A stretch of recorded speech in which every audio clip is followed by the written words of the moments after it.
second question comes from Ruth Banks.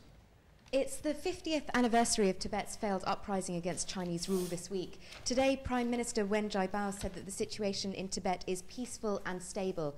Does the panel agree? Talitha, you're our resident expert in Asian politics. Okay, absolutely not. It's all very well for the Chinese to say that, but think of the extremity that they've gone to. Police have surrounded monasteries. Whole monastery towns have been completely shut off from the public, so they wouldn't even be able to witness any kind of protest. I mean, the Chinese call it peace and stability, but for me, that's intimidation and repression.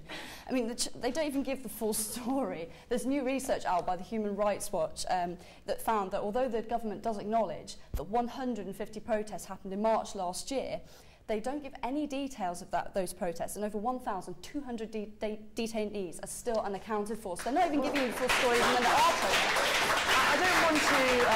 I don't want to be an apologist for the Chinese regime, but they actually really do believe their own hype. You know, they see themselves as a liberator of the Tibetan people from this kind of theocracy and the tyranny of the Dalai Lama. And I actually think we need to look at China as a country in the present. You know, they're going through rapid change, rapid industrialization, yet they still have this communist political infrastructure that does not allow for any dissenting voices. And I don't think we can expect China to embrace democracy as heartily as it has done with capitalism, really. I think what you just said, they see themselves as, well, that's the problem with China. Yeah. They see themselves and they don't allow anyone else to see them. Yeah. And no one is a challenge to them either. Well, that's what I think the Chinese, you can't, it's like talking to a brick wall. They're not going to listen to you. But what the rest of the world needs to do is not just lose all hope in it. They need to. We saw a glimpse of it last year at the Olympics. The light was shone on that subject for a very short time, and we need, just because there aren't Olympics happening, we need people just to keep the voice up, and the rest of the world has a huge responsibility. It's not just China. Yeah.